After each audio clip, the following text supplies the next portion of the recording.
Fala, meu querido Otaku! Tudo suave? Eu espero que sim, porque hoje, finalmente, vou estar trazendo o que vocês estavam pedindo tanto depois de eu soltar na aba da comunidade do enquete. Eu vou estar trazendo aqui o resumo da primeira temporada do meu próprio anime, War of Freedom. Mas antes, já deixa o like, se inscreve no canal, ativa o sininho de notificações e compartilha com aquele seu amigo que adora esse tipo de opinião. Então é isso. E simbora pro vídeo. Bom, antes tem que mencionar uma coisa. Eu vou estar fazendo isso, eu vou estar resumindo apenas metade da temporada. Por que, né, nesse vídeo? Porque é o seguinte, eu tinha feito uma gravação agora há pouco que resumia a temporada inteira. Mas tipo, foi um vídeo que durou mais de meia hora. Mesmo depois de cortar o vídeo, deu mais de meia hora. Então, foi um tempo muito grande e eu quero saber de vocês. Eu quero que vocês comentem aqui embaixo. Vocês preferem que eu faça só um vídeo resumindo a temporada inteira, ou seja, vou fazer um vídeo muito maior, muito mais longo, ou vocês querem dois vídeos para resumir a temporada?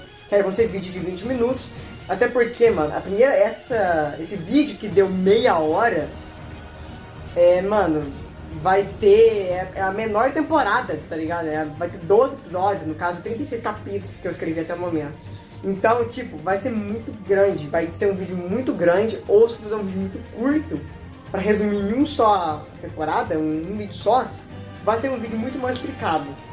Então eu vou fazer assim, dessa vez, fazer um teste, e eu vou querer saber a opinião de vocês, ok?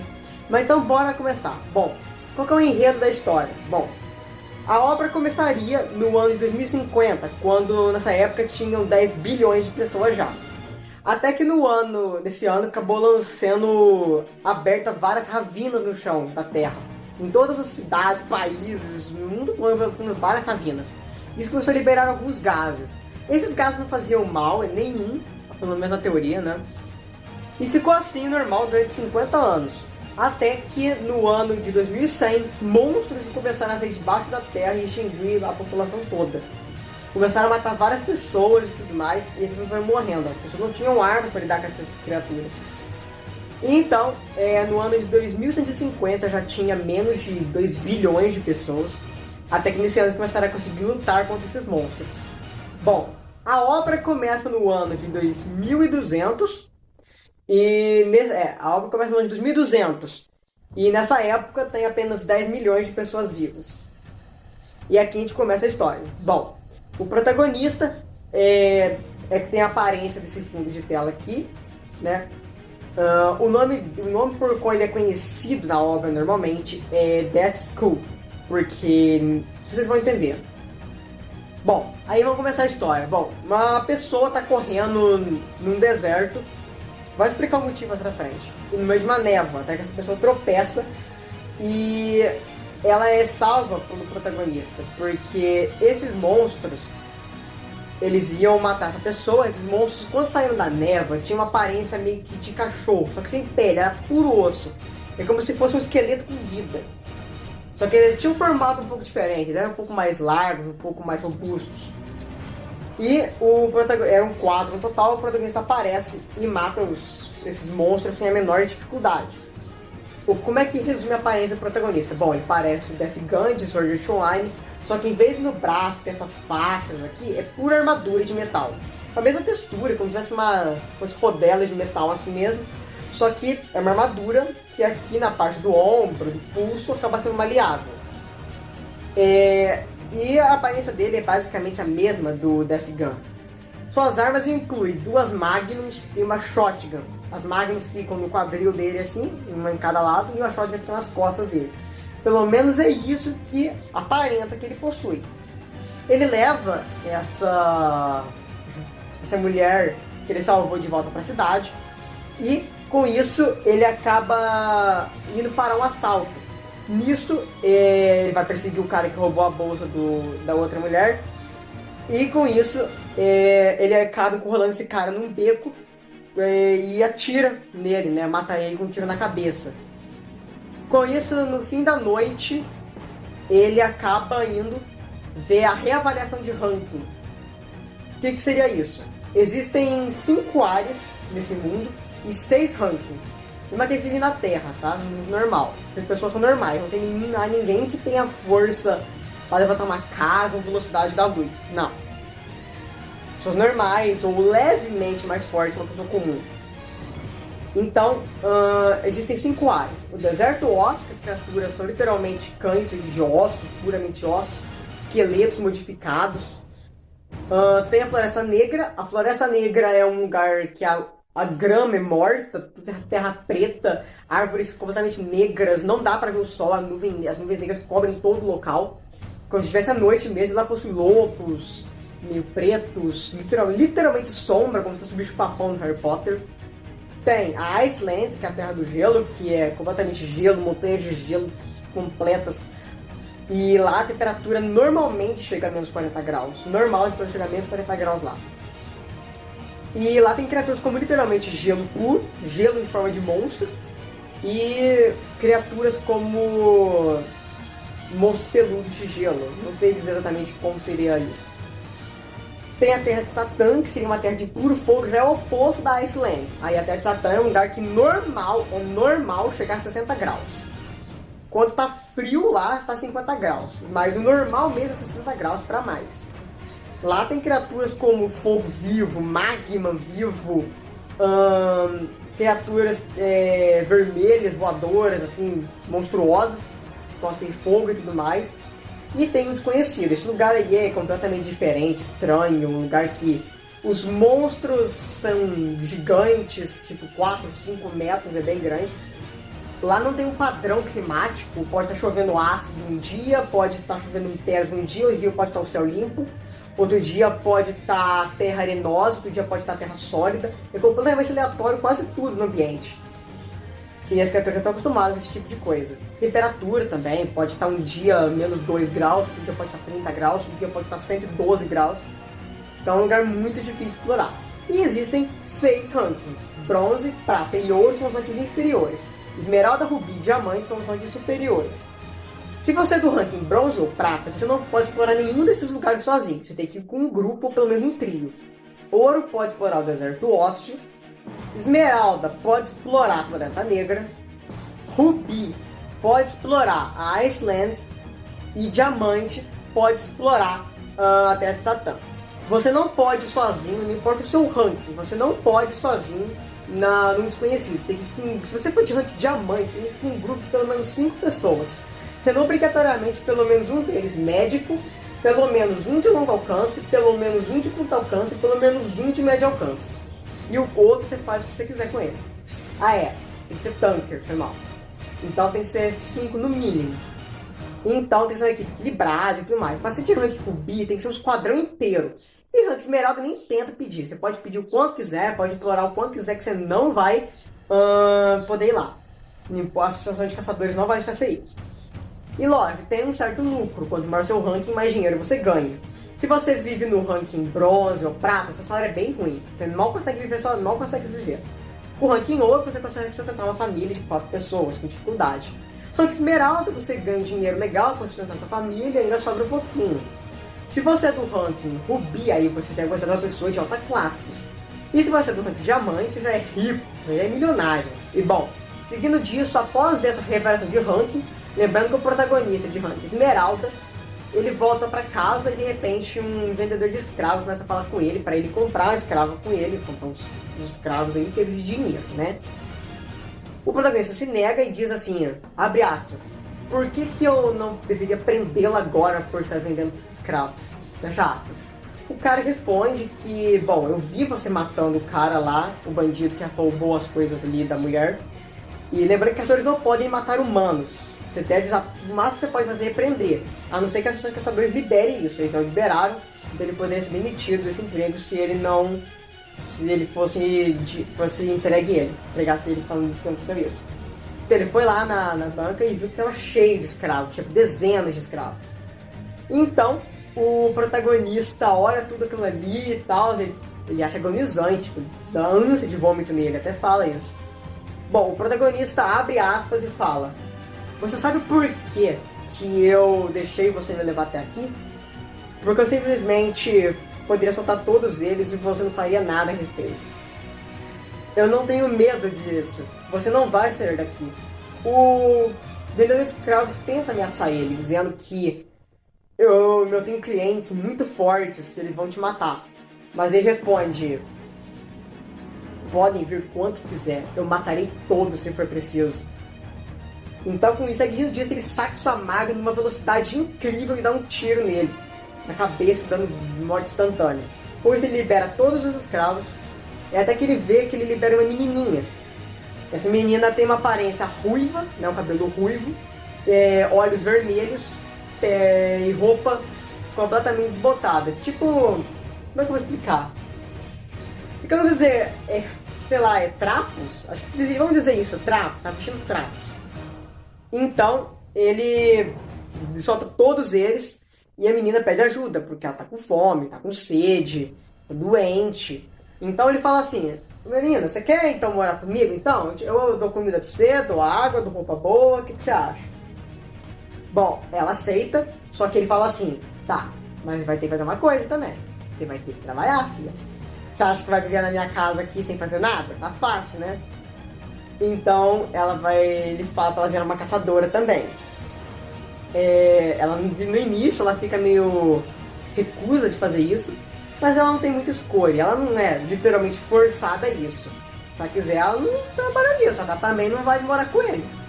Então ela acaba aceitando e ela começa a treinar com ele. Em um dos treinamentos, ele acaba explicando pra ela que existem uma coisa chamada instintos. São meio que os hakis de One Piece, só que nesse anime. Só que é bem diferente, nada a ver com armadura, com prever o futuro, não. Existem 3 instintos que ele explica pra ela: o instinto selvagem, o instinto assassino e o instinto divino. O instinto selvagem é dado quando uma pessoa começa a lutar com uma aura mais animalística, uma aura mais animal. Ela começa a lutar de jeito mais selvagem, ela pode despertar isso. E o espírito animal dentro da pessoa influencia no que melhora nela quando ela consegue ativar isso. Ou seja, se uma pessoa tem o instinto animal do elefante, ela temporariamente, quando tá meio assim, né, com o instinto selvagem, ela vai ter uma força maior.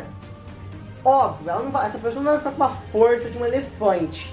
Ela vai ter uma leve aumentada na força, tipo de 2 a 3 vezes aumenta a força da pessoa, entendeu? Mesma coisa para velocidade e tal. E tem o instinto assassino. O instinto assassino ajuda você a sentir uma sede de sangue maior das pessoas que estão em sua volta, ajuda você a ter mais frieza nas lutas, ajuda você a ter um raciocínio melhor durante o combate, tomar decisões mais frias. Então, e tem o instinto divino, que ele fala pra ela que é uma coisa tão rara de acontecer que ele nem sabe dizer exatamente como que funciona isso. Bom, ele explica pra ela isso, abre aspas: eu não sei como isso funciona, mas eu só sei de uma coisa. Além de ser uma coisa que só acontece a 1 bilhão de pessoas, né, de 1 bilhão de pessoas que acontece isso, eu tenho certeza que se você consegue descobrir esse poder, você se torna invencível. Bom, fecha aspas. Com isso ela entende tudo isso e ela decide que vai se tornar uma sniper, né? Ela tem várias opções: metralhadora, luta de corpo a corpo, armas. E ela olha, o que mais atraiu ela mesmo foi sniper. Bom, beleza, eles passam por um treino e durante o treino ela acaba conhecendo um cara chamado Aikagi. Bom, perdão, eu não falei o nome da menina. O nome da menina é Mai, tá? Você não sabe o nome da menina, que é Mai. E o nome do cara, esse cara que ela conhece, se chama Aikagi. Até esse momento, o Aikagi não conhece o Deathstroke. Então disso, ela tá treinando e ela tem muita dificuldade no começo, porque eles não tem tempo para ajudar ela muito. E mesmo ela se esforçando muito, ele acaba nunca elogiar ela, então ela acaba ficando meio desmotivada. O Aikagi aparece, é um cara bem legal, e a Maia tem uma menina de 10 anos, tá? Bom, o Aikagi é um moleque que aparenta ter entre 14 e 16 anos, talvez uns 17. Mas então ele começa a aparecer de vez em quando lá pra ajudar ela. Pra quem não sabe, ele é ruivo de cabelo comprido. Ele usa um blazer branco e uma calça branca com tênis preto. Bem estiloso mesmo. Os olhos dele são amarelos.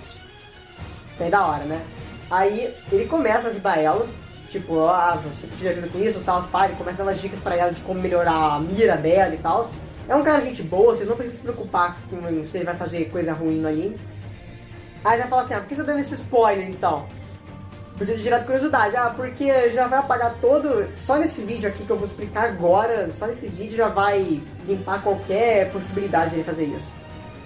Então, ele começa a ajudar ela até que o Zen... Então ele começa a ajudar ela até que o Deathstroke descobre e ele fica meio puto. Nossa, quem que é tu? Porque ele mora numa casa mais isolada na montanha. Não é tão alta, é tipo um morro, tipo é uns 2 km da cidade, 1,5 km da cidade, é bem perto por sinal, não é tão longe assim. Ele só gosta de ficar um pouco mais afastado. Então, ele entende que ele tá ajudando ela, então ele convida ele pra comer, né, dentro da casa. Beleza, eles vão ficando um pouco mais companheiros com o tempo, os dois, né? Bom, com o tempo, então, o treinamento dela chega quase ao fim, ela consegue melhorar muito a mira dela e tudo mais. Então ele fala que vai deixar ela ir pro último teste dela, o último treino. Bom, o último treino ele leva ela pro centro do deserto ósseo, que é o lugar que eu falei.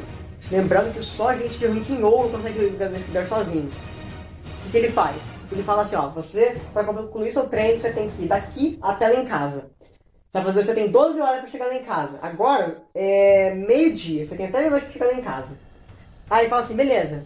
Você vai me vigiar então, é isso? Você vai me vigiar enquanto eu faço esse percurso? Não, eu vou embora, você vira aí. Ela fica tipo, o quê? Aí ele simplesmente banha a capa dele assim, joga uma fumaceira e de repente some. Então ela fica putaça da vida, porque, né? Aí ela passa por muito sufoco, ela passa por sede, fome, tudo.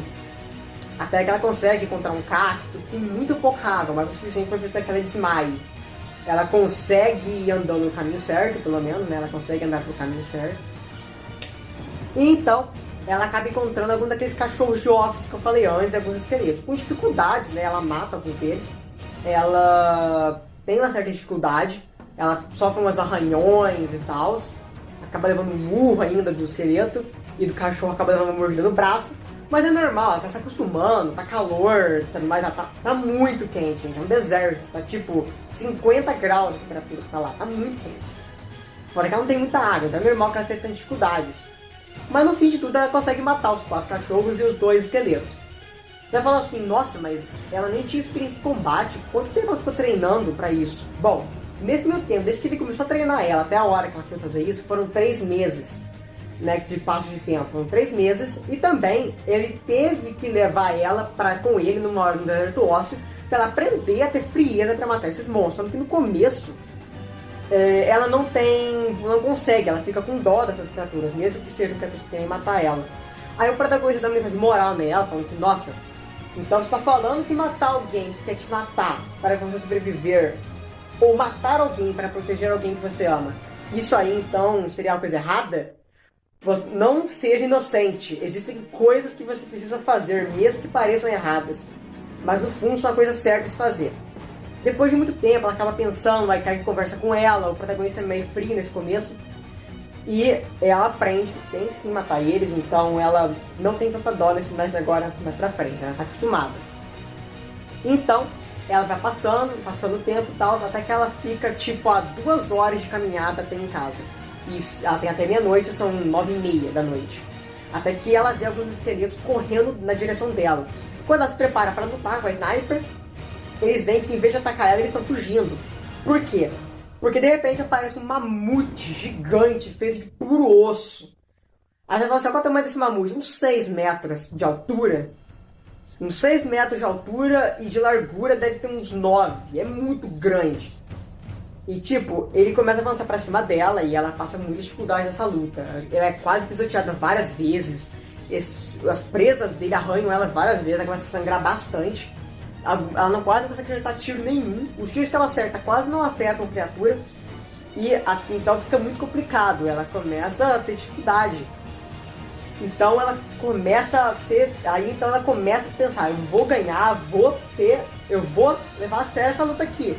Ela rasteja por baixo dele, dá um tiro, vê que ele tá funcionando, faz tiro em vários pontos diferentes. O monstro vai engolir ela, na hora que ela engole, ela dá um tiro na boca dele, ela escapa pela boca dele mesmo, rola no chão, dá um tiro no olho dele pra ele. Não é que o olho é vazio, mas dá pra afetar por causa do crânio.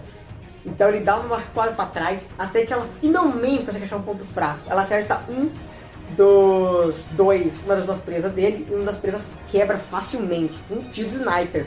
A tiro de sniper tinha um calibre de, tipo... O calibre era uma sniper .40, tá ligado? Então, não era uma sniper tão forte assim. Disso que esse esqueleto, mamute, que era branco, fica preto. A marca onde está o corte da presa fica vermelha, né? Então ela começa a correr da criatura até que ela consegue ficar atrás da parede, né? Porque o monstro fica meio atordoado por causa desse tiro. Na hora então ela fica atrás da pedra e apoia a sniper. O monstro começa a correr na direção dela e ela consegue acertar o tiro de longe. E quando ele acerta o tiro e quebra, só que ele continua avançando e ele cai. Então ele começa a rastejar no chão assim por causa do impulso da corrida dele. E ele morre com a boca aberta, quase que embocanhando ela. Tipo, ela tá aqui e o monstro tá aqui com a boca assim. Na hora que ela percebe, já são 10 horas da noite. E são 2 horas de caminhada. Ela vai correndo e quando ela chega, ela tá exausta. Lembra que ela tem 10 anos de idade, gente. E ela tá exausta. Então, ela acaba recebendo. Ela chega lá, o professor tá lendo um livro. E ele chega e pela primeira vez, ele elogia ela. Ela fala assim, nossa, eu não acredito que eu tive que enfrentar um bestial e tudo mais, nossa, uma coisa muito perigosa. Ele fala assim, eu sei. De longe eu estive observando você 90% do percurso que você fez. Agora que eu comecei a ler esse livro. Ela fica tipo, por que? Como? Ele põe a mão na cabeça dela como se fosse um carinho ou algo do gênero e fala assim, abre aspas. Você é realmente muito talentosa. Meus parabéns. Você é uma garota incrível. Você tem um potencial muito bom. Você consegue ser uma grande caçadora um dia. Eu vou informar os superiores que você conseguiu derrotar um dos bestiais do deserto ósseo. E eles imediatamente colocaram você no ranking ouro. Você conseguiu concluir esse ranking muito mais cedo que os outros. Normalmente eles se formam aos 16. Se tornam o ranking ouro apenas aos 25 anos. Ou melhor, aos 21, perdão. Então ela conseguiu concluir isso mais de 10 anos antes. Então ela chora de emoção. Então, aí acabaria os primeiros capítulos. Aí eu vou dar uma resumida maior agora. Ainda agora, a gente vai para uma parte mais avançada da história. Bom, agora a gente vai para uma parte da história seguindo agora, né? Ainda nisso agora a gente vai passar uma semana depois desse momento. Ela tá descansada, tá recuperada. E ela já é de ranking ouro. Bom, eles acabam indo comer num bar e um cara começa a provocar os dois. Né? Lembrando que o Death Skull não tira o capacete, tá? Ele vai levar comida pra viagem. Ele não tira o capacete nem pra ela, nem ela sabe como é o rosto dele, tá? Só lembrando, nem ela tira o capacete dele, nem ela sabe o que ele é. Porque ele tem uma regra, se você vê meu rosto, você morre, filho. Então ele não gosta de ver o rosto dele. Tá? Ele não tira o capacete pra ninguém. Então, esse cara começa a provocar eles até que um dos garçons tira o cara e ele se dá bem com a Mai, né? Ele começa a conversar com a Mai e se dá muito bem. Bom, o Death Skull ele vai explorar o Iceland, a Floresta Negra. Ele vai explorar a Floresta Negra, então ele vai voltar mais tarde, vai voltar no outro dia. E então a Mai se dá muito bem com esse garçom, não precisa de nome por hora, ainda não precisa de nome. Ele é um cara loiro de olhos azuis. Então, ela leva ele na casa dela. Ela leva ele na casa dela. Porque tecnicamente é dela e dele, né? Dela e do Death Skull. Bom, lembrando que esse cara parece uns 16, 17 anos de idade, tá? Então, de repente, ele começa a dar em cima dela, de um jeito meio ruim, vamos dizer assim. Então, aí ela começa a perceber que tá desconfortável pra ela. E ela começa a ficar meio irritada. Até que de repente ele começa a dar em cima dela de verdade, assim, tá? Na hora que ela fica meio irritada com ele, como é que eu vou falar isso agora sem perder a monetização do YouTube? Ele tenta fazer coisas indevidas com ela, mesmo que ela não queira. Então, ela começa a gritar, espernear por ajuda, até que o protagonista, o Skull, abre a porta rapidamente, dá uma joelhada na cara dele. E nessa cena, quando eu tava escrevendo, eu achei muito da hora essa cena que eu tava escrevendo. Lembrando que quem quiser ler, tem no Wattpad. Vou deixar o primeiro link na descrição. Se eu conseguir pegar o link, vai estar no primeiro link na descrição aqui. Então, quando ele chega, a Mai começa a chorar nos braços dele, assim, porque ela tá com muito medo, porque ela não tá acostumada com isso. Acho que não é normal você estar acostumado com isso. Se você tá acostumado com isso, tem alguma coisa errada na sua vida. Quando o cara percebe que quem chutou ele, assim, ele fala assim, ih, deu ruim, tô indo embora, falou. E o cara até acha estranho, tipo assim, ué, mas você não ia voltar só no outro dia? Mas eu tive um pressentimento ruim, então eu resolvi voltar. Ainda bem que eu atendi esse pressentimento. Então, ele fica irritadíssimo com esse cara. Ele fica irritadíssimo.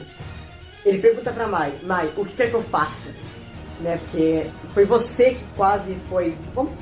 Você recebeu coisas indevidas. Então perdeu a monetização do YouTube. Ele fala assim...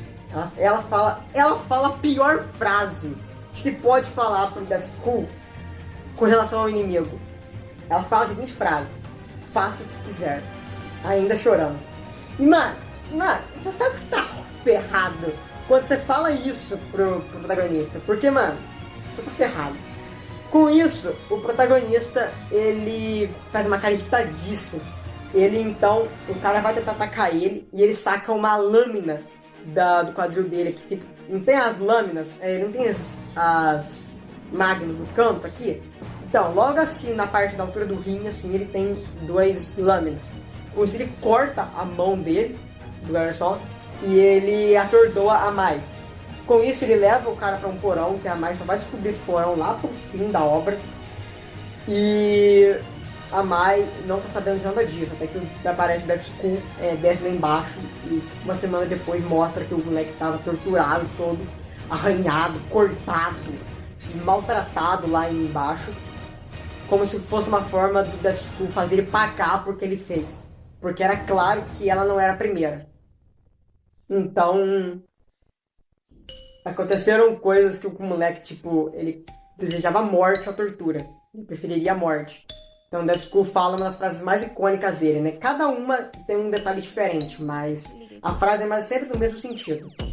Aqueles que fazem coisas indevidas com as outras pessoas merecem serem torturados até a morte. E quando chegarem a ter o privilégio da morte, devem queimar no inferno até não restar mais nada. É exatamente isso que ele fala. E quando ele dá meia volta e esbanha sua capa e vai embora do porão, deixa ele lá pra morrer, cortando a língua dele pra ele não ter como gritar. Disso acaba o primeiro pedaço da primeira temporada. Como vocês viram, tem mais de 20, tem quase meia hora de vídeo. Só isso. Então, por isso que eu tô falando pra vocês. Eu quero que vocês comentem se vocês querem vídeos mais longos, porém, vídeos que expliquem a temporada toda, ou vocês querem 2 vídeos por temporada, porque a temporada vai ser a mais curta. Tudo bem que esse começo aqui foi meio pra explicar bem os detalhes, explicar os personagens, e a temporada nem acabou. Na teoria, isso seria 5 episódios da primeira temporada, então... Mas então é isso. Se você gostou, deixa o like, se inscreve no canal, ative as notificações e compartilhe com aquele seu amigo que adora a opinião das pessoas sobre as obras dessas pessoas. Bom, a obra tem muito mais a oferecer do que isso. Ela vai ser uma obra com lutas muito boas, momentos muito interessantes. Então, eu tenho certeza que você vai gostar, eu espero que vocês queiram saber os próximos. Mas então é isso, e até o próximo vídeo, meu querido otaku! Tchau!